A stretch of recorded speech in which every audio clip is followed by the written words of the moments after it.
One evening, Oleg went to the supermarket to buy groceries. It had been a long and tiring day, so he was only thinking about bread, milk, and a few apples. By the fruit aisle, he turned one apple over in his hands for a long time, as if deciding whether it was worthy of a place in his cart. Suddenly, a girl with a gentle smile stopped nearby, Vika. She looked at him and joked, "Tough choice? It looks like you're not picking an apple, but your future." Oleg laughed, and a conversation began between them. At first, it was about apples, then about favorite dishes. By the time they reached the checkout, they were joking as if they had known each other for 100 years. When they left the store, Oleg felt that this ordinary evening might be the beginning of something special. Oleg and Vika stood outside the store, holding their bags. A light rain began to fall, and Vika said shyly, "Maybe this is a sign that we should spend a little more time together." Oleg smiled and offered to walk her home. They strolled slowly, sharing stories about work, childhood, and funny incidents. The more they talked, the more they discovered they had in common. Both loved traveling, both dreamed of having a dog, and even shared the same favorite ice cream, chocolate-covered vanilla. By her building, Oleg stopped and asked hesitantly, "Maybe next time we could cook borscht together?" "Yours versus mine. I'm serious." Vika laughed and replied, "Deal." "But you have to bring the ice cream." They exchanged numbers and parted ways, both feeling that this accidental evening was far from accidental. A week later, on Saturday, Oleg came to Vika's with a big bag of groceries and, of course, the promised ice cream. Vika was waiting in the kitchen, her pots and spices set up like a chef preparing for a cooking battle. "The rules are simple," she said with a smile. "Whoever makes the tastiest borscht wins the title of culinary champion." Oleg rolled up his sleeves and replied seriously, "Challenge accepted." "But I warn you, my grandmother taught me a secret ingredient." They cooked together, joked, and teased each other. Vika laughed at how carefully Oleg sliced the beets, as if he were a jeweler. He teased her for putting too many potatoes in, risking turning the borscht into a puree. When both pots were finally ready, they sat down to taste. The tasting turned into laughter and sincere compliments. In truth, both borschts were delicious, but they decided to declare a tie. "You know," said Vika, holding her spoon, "it seems the main prize of this battle isn't the borscht." "Then what is it?" asked Oleg. She looked into his eyes and whispered, "That we're a team now." After the borscht battle, Oleg and Vika started seeing each other more often. At first, it was walks in the park, dinners at home, and small culinary experiments. Later, weekend trips, movie nights, long conversations until midnight. One evening, walking through the city, Vika stopped and said, "Remember when we met by the apples? I still think it wasn't an accident." Oleg took her hand and quietly replied, "I agree. Since that evening, I can't imagine my days without you." When spring turned to summer, Oleg suggested, "Let's escape for the weekend. Just the road, music, and you beside me." Vika didn't hesitate. She agreed. On Saturday morning, they threw their backpacks in the trunk and headed toward adventure. Their favorite music played in the car, and they sang together, sometimes off-key, but wholeheartedly. The road led to a small lake outside the city. They rented a boat, paddled, and fed the seagulls. Vika laughed when one bird almost snatched a sandwich from Oleg. In the evening, they spread a blanket by the shore, watched the sunset, and shared ice cream from the same cup. The silence was special. No awkwardness, just peace and the feeling that they were exactly where they belonged. "You know," said Vika, "I've long dreamed of moments like this, simple, sincere, with a touch of magic." Oleg looked at her and replied, "I think the magic is you." Vika blushed but didn't look away, and for the first time they kissed, lightly, tenderly, as if the whole world had paused for a moment. After that trip, their relationship grew even stronger. Some evenings, they cooked together. Other evenings, they just watched movies wrapped in a blanket. And every time, they felt happiness in the simple moments. A few weeks later, they started looking for an apartment together. Not a perfect one, not luxurious, but a place for the two of them, for laughter, shared meals, and plans for the future.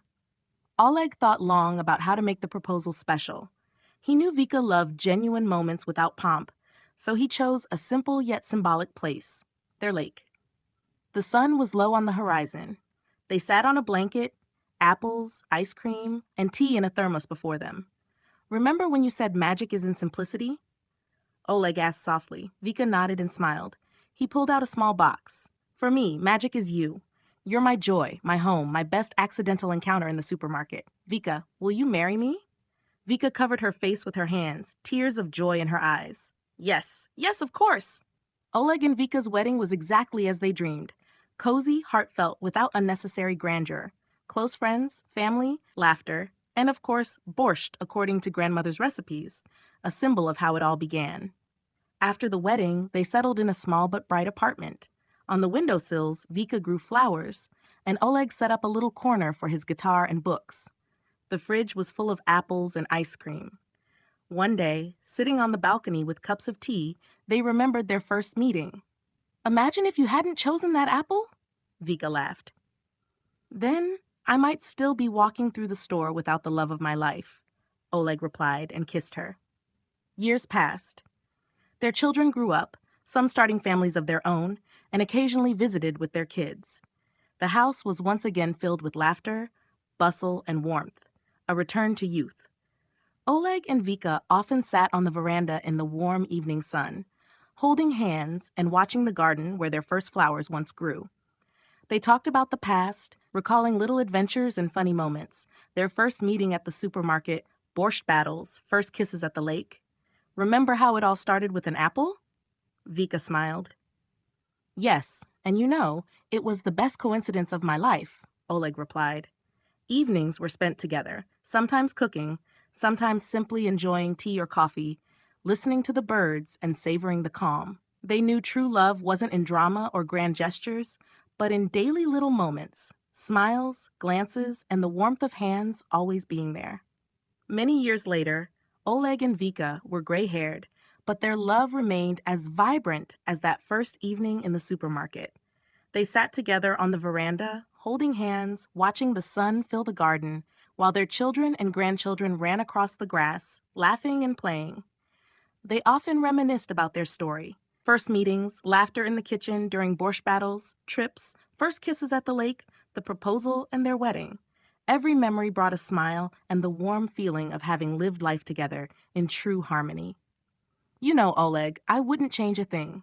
Every moment with you was a miracle, Vika said softly. Oleg, squeezing her hand, replied, And I, Vika, our whole life was our magic, and it continues to this day. Decades later, the grandchildren had grown into adults, some with children of their own. On a warm summer afternoon, the family gathered in the garden, now lush and blooming, still full of the life Oleg and Vika had nurtured. The eldest grandchild, now a parent, knelt beside her little child and began telling the story once more. Long ago, Grandma and Grandpa met over apples in a supermarket, and from that small moment, everything grew: laughter, adventures, family, and love that lasted a lifetime. The little child listened with wide eyes, imagining the magical love that had shaped the family. They could almost see Oleg and Vika smiling, walking hand in hand, cooking borscht, laughing, and sitting quietly on the veranda as the sun set. And in that garden, it was clear, Oleg and Vika's love had become eternal. Not just a story, but a living presence in every heart, every smile, every memory, and every generation. From a chance encounter in a supermarket to a timeless legacy, their love truly echoed forever. Centuries later, their story had become legend. Parents told it to children, storytellers shared it in village squares, and even strangers marveled at the tale of two people whose simple meeting had sparked a love so enduring it seemed to defy time itself. The orchard and garden they had once tended had grown into a magnificent grove of trees, each branch and blossom seeming to carry the essence of their love. Flowers bloomed in perfect harmony, the wind carried the faint echo of their laughter, and the air felt alive with the memory of the countless moments they had shared. Children ran through the grove, imagining Oleg and Vika walking hand in hand, cooking borscht, sharing ice cream, and watching sunsets by the lake. Every act of kindness, every shared meal, every quiet moment, all echoed the legacy of a love that had begun with a simple glance over apples. One young girl, sitting beneath the oldest tree, whispered to her friend, "Do you think like theirs is possible?" Her friend smiled. "It's already here, in the trees, the flowers, the stories, in every heart that remembers them. Even centuries later, their love continued to inspire. Families gathered under the grove, sharing meals, laughter, and stories, keeping the spirit of Oleg and Vika alive. And in the quiet moments, when the sun set and the wind rustled the leaves, one could almost feel their presence, a gentle reminder that true love, once found, never truly ends. From a chance meeting in a supermarket to a legacy that spans centuries, Oleg and Vika's story proved that love grows quietly, steadily, and beautifully. It echoes forever, touching every heart it meets, and reminding all who hear it that happiness is found in the smallest shared moments and the simplest acts of care.